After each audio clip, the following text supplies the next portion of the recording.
Hey guys, Dark Pit here, and before we continue on with the story, I just want to give a slight trigger warning because most of my stories have to do with supernatural stuff. This one has to do with stalkers, which is a very real life thing that people actually have to deal with. So I would just like to give a slight trigger warning for that. This story is probably the creepiest one that I've ever read on the channel. So there's that. I hope you all enjoyed, and sorry if I sound a little bit weird on this one, but I am slightly sick, but I've already been gone for 2 months, so I don't want to keep you guys waiting too much longer. Anyway, I hope you guys enjoy tonight's story.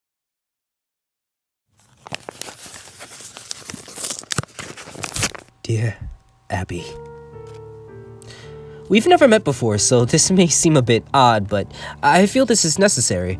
My name is Jay, for starters. I work at the checkout line in the grocery store up on 67th Street. You know, the one with the parking lot that's way too big for the store itself. Yeah, that one. I'm 24, fairly tall, and I have a rather scraggly appearance. You probably wouldn't recognize me if I came up to talk to you. I don't have a very memorable face. I don't really know why I'm telling you all this, to be honest, but this isn't the point of me writing you anyway.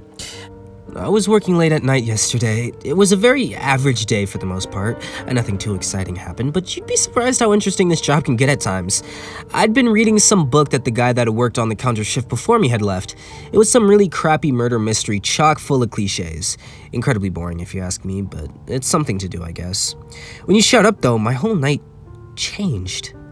I don't know exactly what it was about you that caught my attention at first, but as soon as I saw you, I got this odd feeling. A weird mix between excitement and terror. It's the best way I can describe it, at least. I saw you walk into my line and I quickly composed myself. I've been slouching down in my chair for a while since I rarely ever got anyone in my line. It was only when you got closer that I realized what about you had caught my attention. You were absolutely beautiful. You walked up and said, "Hey," and handed me your cart. I could tell by the way you were talking and the way that you looked that you were sleep deprived.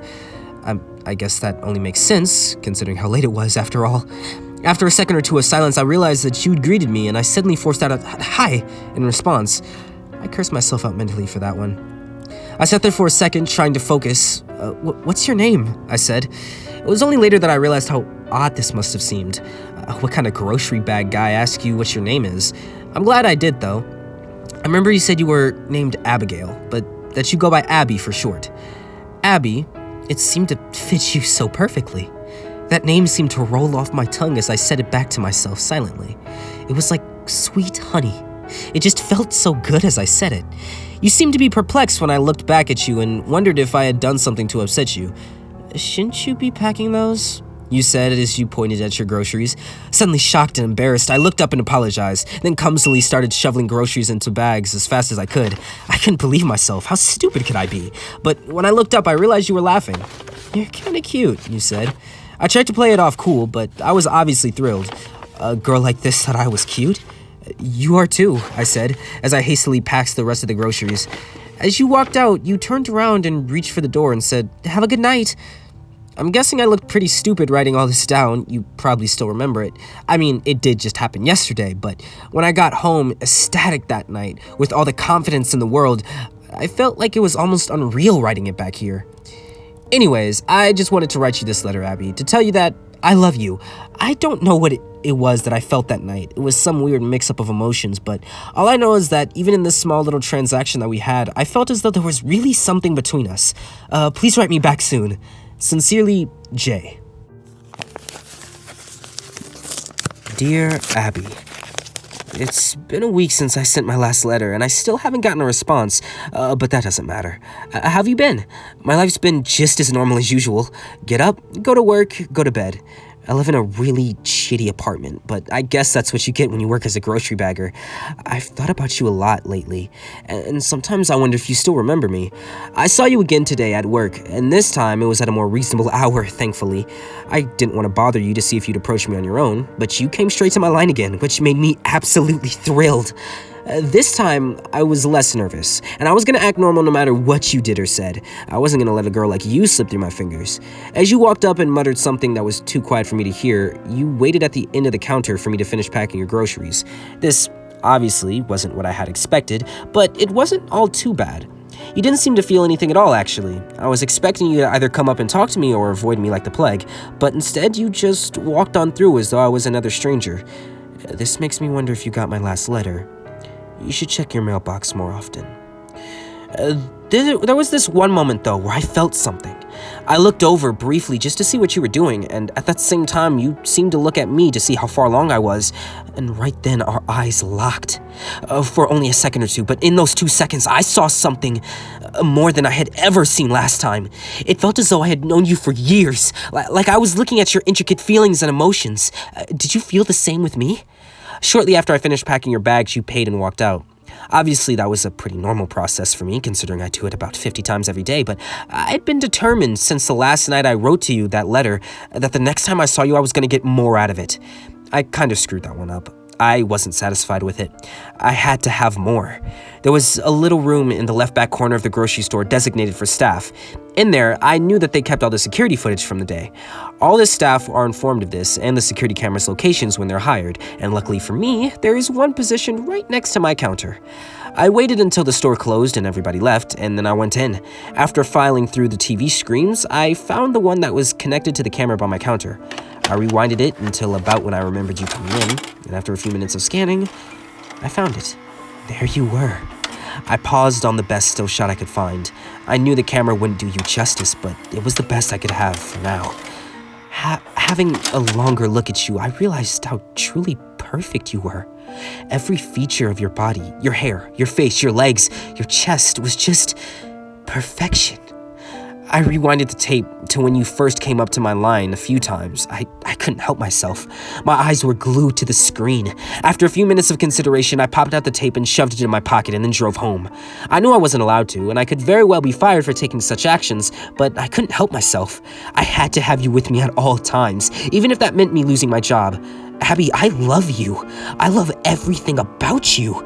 I think about you constantly now. Do you feel the same way about me, Abby? I just want us to be together forever. Right back soon. Yours truly, Jay. Dear Abby, it's been 3 days and I still haven't gotten a reply. Why don't you want to talk to me? I'm still unsure if you even got my last 2 letters. Please tell me if you have. So I got fired from my job. They found the missing tape. I got a call from the store owner, my boss, at 6 a.m. on Monday and was told to come in immediately. They were having a mandatory all-staff meeting, and when I got there, all the staff was gathered around a small table with the owner at the head of it. Once everyone had arrived, he told us that apparently there had been a minor robbery yesterday, and there was about $200 worth of stuff taken from them. And the one tape that would have shown who the culprit was the one that I had taken. Just my luck. He told us that no one was going to leave the room until someone confessed. So after a few minutes, I finally gave in. I told him everything about how I felt as if you and me had some kind of connection. And after everything, explaining the whole story, the entire room just kind of stared wide-eyed at me. After I finished, I sat there in silence for several seconds, and then suddenly, the store owner broke the tension. "Jay, you're fired. Get out of here now and don't come back," he said. I did as I was told and got out of there as fast as I could. The stupid prick. He's always treated me like shit. He's been on my case since the day I got the job. I swear, he's just been waiting for me to do one little thing that could justify firing me. And the one time I slip up, he finds out. Why didn't he understand, though? Doesn't he get that you and I are meant for each other? Any rational man would have understood. Anyone put in my situation would have done the same thing, right? I've been searching you up a lot lately. With no job, I have all the time in the world to spend learning about you. Do you know how much you can find out about someone with just a first name and their town of residence? I found out your last name's Merritt. What a beautiful name. Abby Merritt. I can't help but say it aloud whenever I think about you.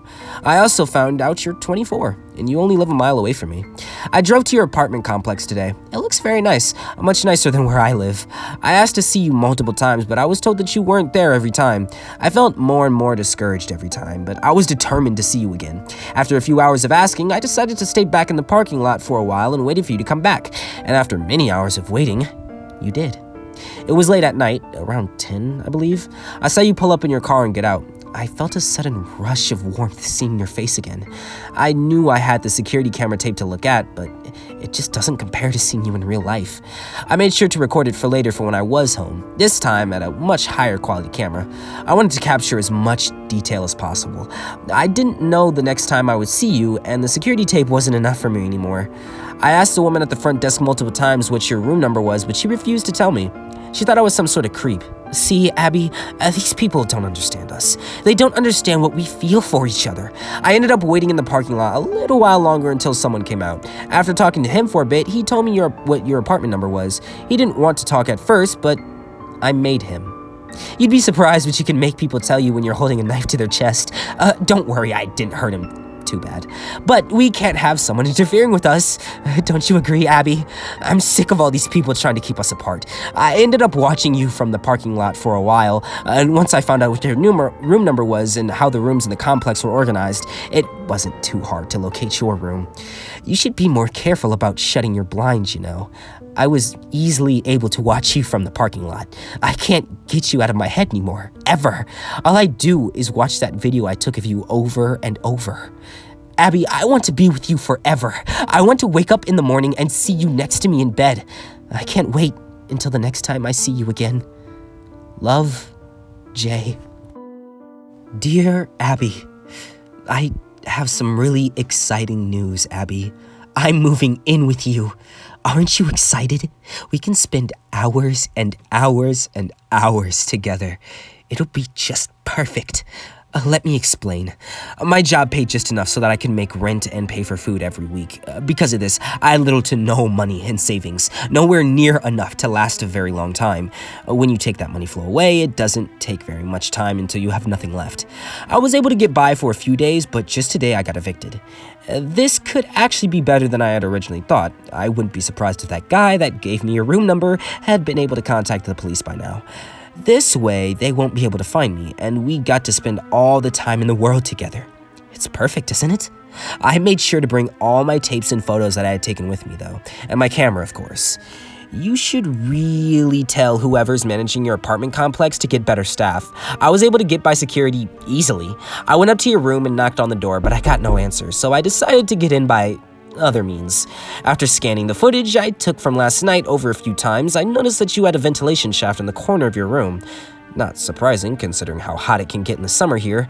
I figured that there must have been some kind of maintenance hatch that I could get in through. After a few minutes of looking around, I found a door at the end of your hall that seemed to be some kind of staff room, and luckily, there was a way into the vents from there. I crawled through them until I got to your room. It was very cramped and hard to move around in, but I managed.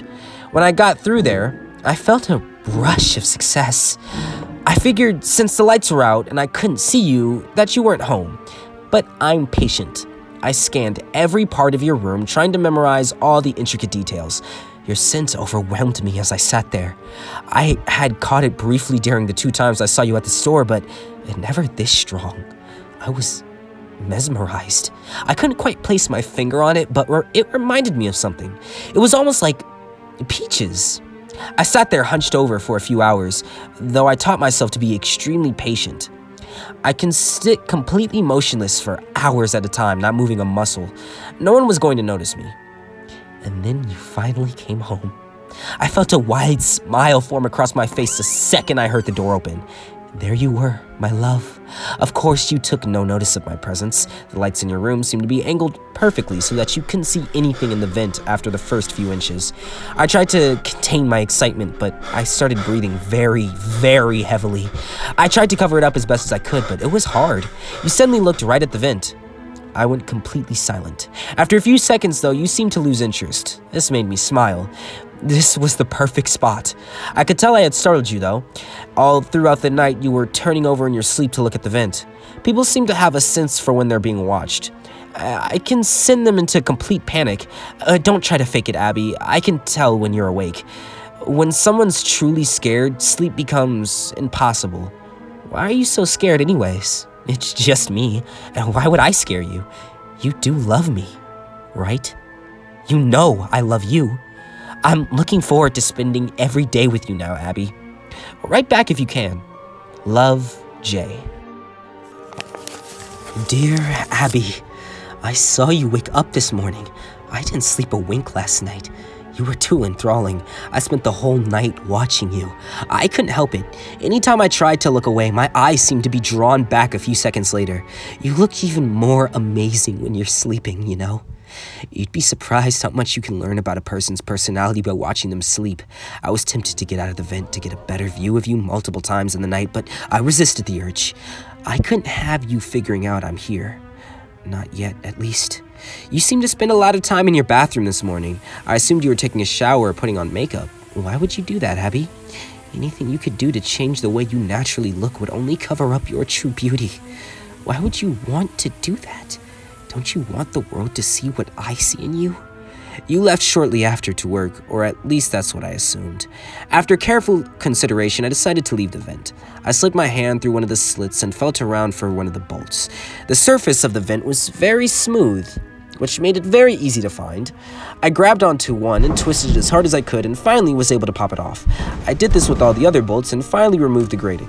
The first thing I did was go over to the bathroom. I quickly disposed of everything that I could find that you could use to mask your face. That stuff disgusts me. This way, everyone will get to see you the way I see you. I also found something else in there, your hairbrush. I grabbed it and brought it up close to my face to examine it. It was a dull blue and very thick rounded handle, but that wasn't what interested me. The hairs. That's what made me so interested. I took a few good minutes to pull out every single one I could see out and then line them up on your counter. I counted them. I'd gotten 59. This pleased me greatly. I quickly scooped them up and put them in my pocket.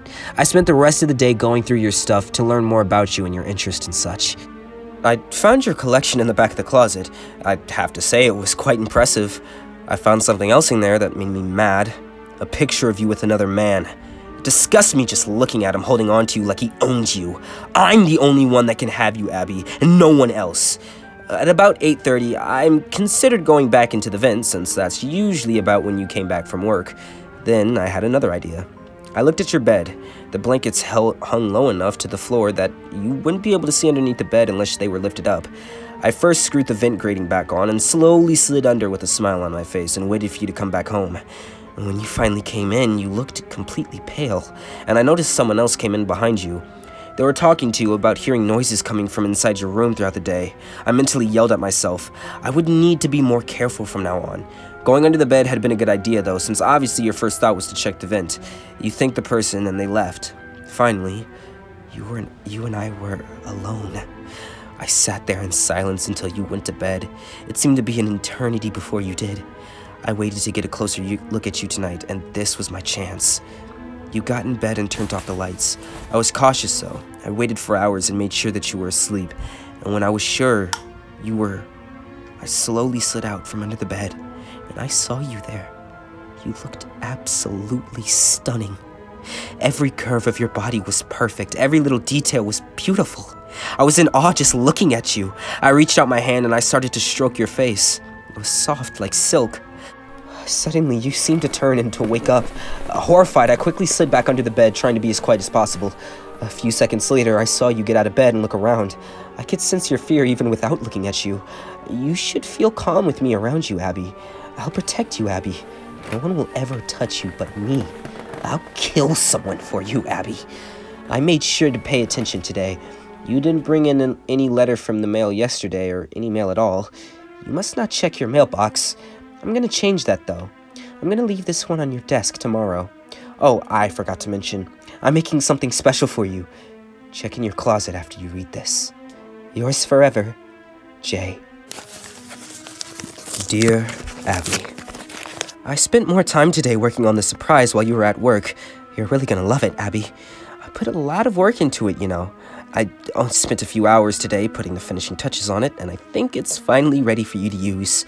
You got home at 8:30, again, and saw the letter laying on your desk almost immediately. I started to smile as I saw you opening it and waiting to see your reaction. It was really quite interesting watching your face. I could see all your different emotions and thoughts. You seemed to be confused at first, and then shocked, and then horrified. You started to shake violently, and I saw that you were starting to cry. Do you not still like me, Abby? Why were you crying? Don't you love me? Don't you love me, Abby? Everything after that was a blur. You looked over to the closet while still sobbing. You seemed to be contemplating whether to open it or not. Instead, you ran past it and out the door. When you came back, you had all my letters in your hand and started going through them. At some point, you seemed to break down and curl up on the floor, tears still rolling down your face. I could tell you were desperately trying to say something, anything. You were too paralyzed in fear. After about 10 minutes, I saw you look under the bed, in the vent, anywhere I could be. You see though, Abby, I'm smarter than that. I knew you'd look in those places. I found a better place after finishing your surprise. You'll never find me here. No one will. Isn't it great? I can watch you forever and ever, and there's nothing you or anyone else can do about it. You hadn't found your surprise yet, though, Abby. I could tell you were still thinking about it. I saw your face look over to the closet, and I knew you wanted to open it, but at the same time, you were nervous. What was going to be in it? What would you find? This couldn't last forever, though. You and I both knew that. I watched you slowly walk over to the closet, fumbling with the handle, trying to get a firm grasp on it. Suddenly, you flung the doors open and saw it. It was a scrapbook of me and you. I saw you flipping through the pages. You seemed to be in shock. Do you not like it, Abby? I got pictures of you when you weren't looking. Pictures of you sleeping. Pictures of you at your computer. I scattered the hairs that I had collected throughout it, along with the pictures of couples together. Of course, our faces on them, though. I got that picture of you with the other guy, and I put it at the very back, except I didn't leave it like it normally was. I scratched that little prick's face right off. I hate him so much. If I had known who he was, I would have hunted him down and make him suffer. Don't you get it, Abby? No one can have you but me. Me and you were meant for each other, no one else. I watched you sob for another 30 minutes, and then you got up and ran out of your apartment. Shortly after, you came back with multiple policemen. This shocked me. Did you not like the surprise, Abby? Why would you bring these people into our room? They'll never find where I am, but if they did, I could ruin everything. All my work from the last few weeks would be for nothing. You wouldn't want that, right, Abby? I'm exhausted from today's work. As much as I love you, I need sleep, Abby. Good night. I love you. Love, Jay. Dear Abby, do you see what you've done, Abby? Do you see what you've done? I woke up at 8 a.m. to see you frantically packing your bags. I was confused at first, but then I understood. You were leaving me.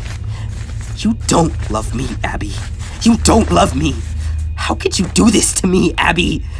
You were the only thing I wanted in life. I had nothing else to live for, but when I first met you, I saw a shimmer of hope. I thought that I'd finally have a reason to wake up in the morning and go on with my shitty life. You went and you threw that away. How could you do that to me, Abby? A few seconds after you left your room, I got out of my hiding spot and followed behind you. I saw you throw your bags in the back and then get into your car and start it. I wasn't gonna let you get away, though, Abby. I would never let that happen. I ran as fast as I could to your car and smashed out the window and dragged you out. Did you really think that I would let you get away from me, Abby?